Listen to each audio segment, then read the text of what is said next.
누나가 있어요. 일반적인 성인 남매의 선을 좀 넘는 통화를 엄청 빈번하게 자주 해요, 둘이. 어? 선을 넘어? 일주일에 7일이면 한 3일, 4일은 하는 것 같아요. 그게 1시간 정도였었어요. 이해가 안 돼. 아무리 심심하다고 전화를 그렇게 1시간 하고 12시, 1시에 끝나서 집으로 와야 되는 사람이 안 오더라고요. 누나가 집에서 치킨 먹고 가라고 해서 누나를 만나고 오겠대요. 누나랑 했던 톡이라든지 핸드폰을 제가 보게 되는 거예요.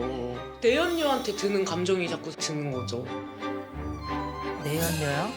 가족이라는 선을 아예 넘은 사람이구나 싶어서 제가 미치겠는 거예요. 나는 항상 왜 이 벽에 들어갈 수 없는 사람인 것 같은 느낌이 들지?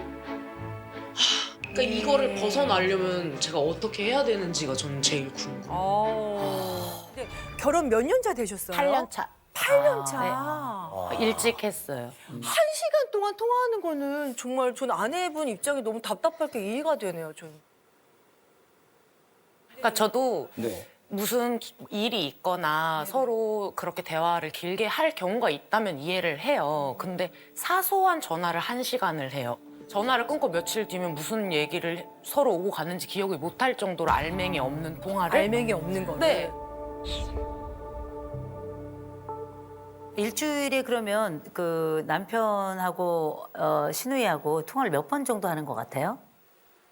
많이 할 때는 일주일에 한 3-4번 제가 본 것만. 아, 본 것만. 네. 근데 이제 제가 불편함을 얘기를 했잖아요.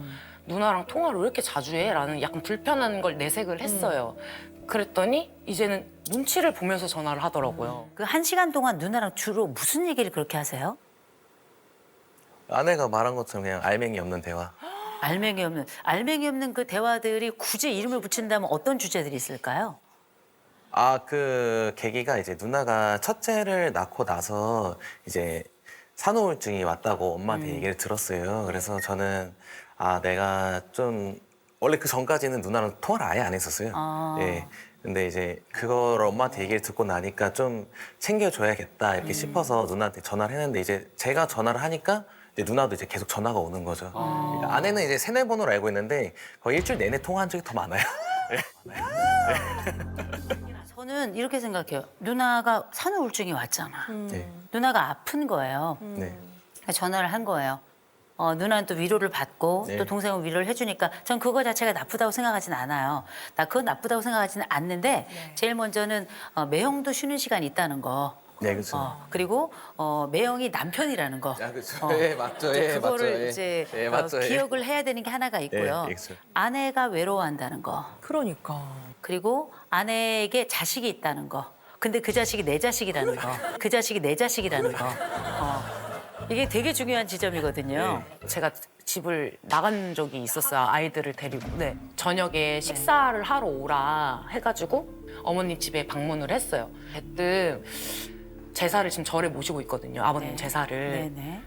너가 맡았으면 좋겠다라고 갑자기 얘기를 하시더라고요. 제사를? 아버님 제사를? 그 자리에. 네, 아버님 제사를. 원래 절에 있던 원래 제사인데. 절에 있던 제사를. 그럼 어머니가 제사를 모셨던 게 아니고. 네, 아니고 절에 지내고 있는데 있던 제사도 절에다가 놓기는 저는 솔직히 자신이 없어요. 제가 요리를 잘하는 것도 아니고 그렇다고 제사 음식을 해본 것도 아니고 저는 못할 것 같은데요? 이렇게 말씀을 드렸어요. 근데 언니는 한술 더 떠요, 거기서. 뭐라고요? 그래, 요새 간소하게 하니까 국만 대충 끓이고 그렇게 하자. 국이야. 이렇게 얘기를 하고 남편은 또 거기서 살 수 있는 건 사면 되지.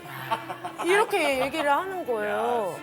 사전에 합의를 보셨을까요? 그래서 제가 드는 생각은 나 없이 본인들끼리 얘기가 오고 갔나? 들수 있지. 나한테 지금 통보하는 건가? 판 짜는 느낌 들 수 있지. 그래서 어머님도 그래 그 정도 하면 넌 할 수 있잖아 이렇게 또 얘기를 하시고 어머니까지. 그래서 제가 집에 왔어요. 근데 잠을 잤어요. 그러고 일어나서 남편한테 얘기를 했어요. 그래 내가 지낼 수 있어. 근데 나 지금 이런 너무 서운한 감정이 드는 상태로 이런 좋은 감정이 아닌 상태로 아버님 제사 지내기 싫어. 근데 눈물이 이제 나더라고요. 그 당시에 내 편이 아무도 없다라는 생각에 제가 울었어요. 근데 이제 부엌으로 가더라고요. 제가 거실에서 얘기를 서로 했거든요. 부엌으로 가서 이렇게 봤어요. 바시락바시락 소리가 나요. 네? 과자를 먹고 있는 거예요. 아내 울고 있는데. 네, 저 울면서 얘기를 훨씬 진짜 진지하게 얘기를 하고 있는데 저는 자꾸 그런 데서 서운함이 쌓이더라고요. 네. 결정적인 건 첫째 픽업 문제로 남편한테 급하게 전화할 일이 있었는데 저는 그때 일을 하고 있었고 남편은 그때 쉬는 날이어서 짬날 때마다 통화를 하는데 계속 통화 중인 거예요. 근데 일단 그 상대가 누가 됐던 간에 내가 필요로 하는 순간에 통화 중이라는 게 일단 짜증이 나더라고요. 1시간 정도가 지나고 통화 연결이 됐을 때 누구랑 그렇게 통화를 했어? 라고 물어보니까 누나라는 거예요. 그래서 일단 누르고 누나 무슨 일 있대? 라고 물어봤을 때 아니 그냥 심심해서 전화했지. 이렇게 얘기해서 제가 거기서 지금까지 참아왔던 게 이제 터진 거예요, 저도. 그래서 남편한테 나 이제 누나 못 만나겠어. 도저히 난 이제 안 만나고 싶어. 나 그만 만나고 싶어. 나만 자꾸 마음이 안 좋아져서 나 이거 안 되겠어라고 얘기를 했어요. 근데 그거를 남편이 어머님한테 얘기를 하고 일이 커졌어. 어머님이 언니한테 얘기를 하고 언니가 자기 남편한테 얘기를 해서 그 남편이 저한테 정말 깜짝 놀랄 정도로 이렇게 톡이 왔어요. 언니의 남편. 네, 매형이. 매형이. 네, 아주버님. 네네. 네. 그때 뭐라고 왔는데? 진짜 참다 한마디 하겠습니다. 자기네 가족들만 화목해지면 그만이고 다른 가족들은 불행해져도 상관없나요? 언니 지금 임신 중이고 하루하루 힘든 몸입니다. 어른이시면 어른답게 생각하고 행동하시라고요. 이렇게 문자가 온 일이 거예요. 점점 커지네요. 근데 이게 단톡방이에요? 네. 가족 다 모여. 어머님 시어머니도 계시는 계시고. 단톡방이에요. 어머나. 온 가족이 있는. 네. 야 지금 막 웅성웅성 난리가 났는데 그러면 지금 도경 씨도 답을 한 게 있나요? 제가 뭘 어떻게 행동했는데요? 제가 임신한 언니한테 뭐라고 한 적 있어요? 궁금한 계속 물어보는 거예요. 네. 그래서 계속 이제 궁금한 단톡방에 어머님이 듣다 이제 그만 돌이킬 수 없는 말은 하지 않는 것. 근데 어머니 한마디로 입장에서도 정리를 하세요. 내 네. 집이 분란이 있으니까 너무 속상하시지. 남편분의 얘기는 하나도 한동안에 없나? 저 회사에서 일하고 있어가지고 아 실례지만 무슨 일을 하시고 계세요? 저 그 버스 운전하거든요. 그래서 아 그럼 이거 하면 못 보잖아. 예, 하면서 제가 할 수가 없으니까 이제 방치를 할 수밖에 없는 상황이었죠. 예. 일하는 시간 내내 운전을 하는 건 아니잖아요. 그 한 바퀴를 돌고 들어오면 쉬는 시간 핸드폰 볼 시간이 있어요. 확인을 했어요. 아무런 말도 없었고 침묵이었어요. 근데 그 당시에는 이미 이만큼 다 쌓여 있어서 제가 어떻게 깨야 될지도 모르는 그런 상황이었어가지고 예. 저라면 내 매형이 그렇게 말을 하면 매형 우리 지금 다 감정이 격해져 있으니까 만나서 얘기를 합시다라든지 도경이가 얘기한 게 아니라 제가 그런 거예요라든지 어떠한 해명이라든지 이런 게 그러니까. 있었어야 됐는데 저는 성격이 되게 밝은 사람이거든요. 네네네네. 에너지도 되게 많고 근데 그때 우울증이 딱 오더라고요. 아, 그래서 우울증까지? 네. 서운한 감정이 생기지.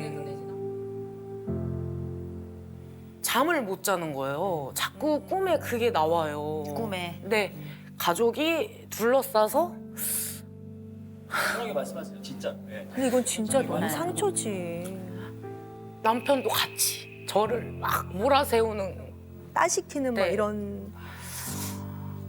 눈을 뜨면 5분이 지나 있고 또 눈 감았다 뜨면 10분이 지나 있고 이거를 한두 달 그렇게 생활을 했어요. 그랬구나. TV 예능을 틀어놔도 눈물이 막 나고 그렇게 지내서 제가 남편한테 이혼하자고 못 살겠다고 나 너무 불쌍하다고 부부 사이에 신우이가 들어와 있는 것 같단 말이에요. 부부 침대에 신우이가 들어와 있어요. 이 여자는 남편이 없어요. 아유. 아, 내가 아는 신우의 동생이 있어요. 내 남편이 아니고. 제사 문제가 또 있었잖아요. 예, 그렇죠. 제사 문제 때는 가만히 계셨던 게 아니라 아예 한 수를 더 뜨셨더라고요. 예, 그렇죠. 예. 내 어머니도 안 지내는 내 아버지 제사를 절에 모시고 있었는데 갑자기 내 아내가 그것도 20대 초중반의 정말 어린 아내가 네. 들어와서 사실은 낄 때 끼고 빠질 때 빠져야 되는데 낄 때 빠지고 빠져야 될 때 끼는 이런 양상이 좀 나타나더라고요. 근데 아내가 단톡방 얘기를 하더라고요. 아, 예. 마치 그 매형이 자기 아내에 대해서 열폭을 하는 것처럼 내 남편도 그 자리에서 내 아내한테 이렇게까지 말씀하시는 건 좀 심하지 않나요? 제 아내가 사실 마음이 많이 상했을 것 같습니다. 이런 얘기를 매형처럼 한 번은 했으면 좋겠더라고요. 아유, 아내분 은혜. 근데 아무런 얘기를 하지 않았는데 아니, 한이 되지. 매형한테 연락 한번 했었어요. 그러고 나서. 네. 매형한테 연락해서 뭐라고 하셨어요? 했어요?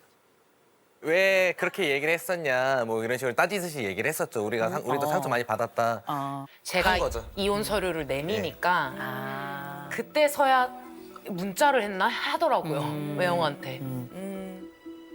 자기가 온전히 내 마음을 이해해서 화가 나서 그 사람한테 따진 게 아니고 내가 지금 이혼 서류를 내미니까 그렇지. 이거를 빨리 이제 정리를 해야 되니까 그러니까 그런 모션을 저한테 보여준 게 아닌가 이제 저는 정확하게 그거예요. 네. 정확하게. 맞아요. 왜냐면 겁나잖아요. 네, 그쵸. 네. 그러면 그거 난 아니야 뭐 이러겠어요? 당연히 겁나는 거죠. 당연한 거예요. 저는 제가 깨닫지 못하면 제가 네. 완전히 제 걸로 못 받아들이면 아예 이해가 안 되더라고요. 예. 남편이 좀 독특한 검사 결과가 나왔어요. 네. 이 남자의 검사 결과는 완전히 극과 극을 달립니다. 뭐야? 오, 그러네. 지금 이 남편이 인내력이 빵점이에요. 0점이요? 0점입니다. 인내력이 0점이라서 사실은 어떤 문제가 딱 있죠. 바로바로 해결되지 않으면 이 부분은 나는 아예 참지를 못해요. 워낙에 참을성이 없는 사람인데 자율성도 0점입니다. 자율성이 0점이라서 얘기 뭐냐면 의존이 100이란 뜻이에요. 의존이 100. 그래서 어쩌면 우리가 한 가족이 되지 않았을 땐 이 여자에게 전적으로 나를 맡긴 남자예요. 다른 말로 하자면 내가 사랑하는 사람에게 나는 모든 걸 주는 사람이에요. 모든 걸. 문제는 그 사랑이 누구냐예요.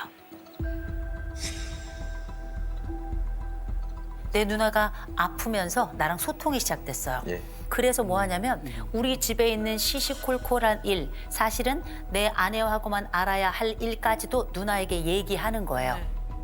왜냐면 믿을 수 있는 사람이라서 그래요. 내가 의지하는 사람이라서. 그냥 저는 사람 자체가 그냥 끌려다니는 걸 좀 좋아하는 것 같아요. 남이 저를 끌어주는 걸 좋아하는 것 같아요. 제가 누구를 끄는 것보다 다른 사람이 저를 끌어주는 걸 더 좋아해요. 예. 그래서 그런 과정에 지금 이 우리 집안엔 두 여자가 있는 거예요. 한쪽은 나의 아내가, 다른 한쪽은 나의 누나가 있어요. 그런데 지금 기돈 씨의 가장 큰 문제는 뭐냐면 누나를 선택한 거예요. 누구에게 의지할까? 이 부분에 있어서. 마치 신우이가 남편과 정서적 부부 같단 말이에요. 와, 저는 그렇게 판단이 되더라고요. 근데 지금부터 뭘 할 거냐면 아내가 우리 집에 구조를 짤 거예요. 우린 이렇게 갈 거야. 결정하시면 저는 100% 동의하실 거라고 생각해요. 그리고 그 동의를 치료 차원에서라도 한동안 함께 해주셨으면 좋겠어요. 좋다. 시가랑 안 보기는 어려울 거예요. 네. 안 보기는 어렵지만 신우이가 그때 아까 톡 보니까 임신 상태고 아이는 낳았나요? 네. 그러면 어머니를 통해서 전달하든지 그냥 축하의 선물이든지 뭐 하나 하세요. 하시고 최소한 우리가 할 수 있는 그 매너의 기준을 두 분이 정하세요. 네. 우리가 명절은 이렇게 하자. 생신 땐 이렇게 하자. 규칙을 세우셔서 그 규칙에 따라서 움직이시면 될 것 같은데 지금까지는 어떻게 했냐면 내가 원가족 중심이었어요. 원가족 중심인데 지금은 우리 현가족 중심으로 옮겨올 겁니다. 그런데 먼저 약속해 줘야 돼요. 모든 상황에 이 여자가 먼저여야 돼요. 맞아. 누나는 내 아내가 아니에요. 이 여자가 내 아내예요. 매형에게 배울 게 하나 있어요. 얼굴 딱 내놓고 아내 보호하는 거. 이건 온 가족 앞에 이 사람의 부끄러움을 줄지언정 내 아내를 지키겠다. 이렇게 나선 거예요. 내 아내가 1순위라는 것, 그리고 아이들은 2순위예요. 그리고 너무 죄송하지만 어머니가 3순위예요. 맞아. 너무 죄송하지만 본인은 누군가에게 정말 충성할 수 있는 사람이에요. 그리고 이 여자가 아주 강력하게 사실 이 집을 컨트롤할 수 있는 여자예요. 아내의 경우는 남편에게 얘기해 주셔야 돼요. 이렇게 했으면 좋겠어. 네. 정확하게. 그러면 이 영역 안에서 갈고 닦고 하는 거예요. 그러면 저도 그걸 바래요. 예. 남편도 예, 저는 그런 걸 바래요. 아, 얘기를 해주기를. 저도 제가 이렇게 하는 게 저도 좋은 것 같아요. 그냥 선두에 서세요. 그냥 죽을 때까지 우리 집 리더가 되는 겁니다. 지혜로운 가정, 좋은 가정 되셨으면 좋겠습니다.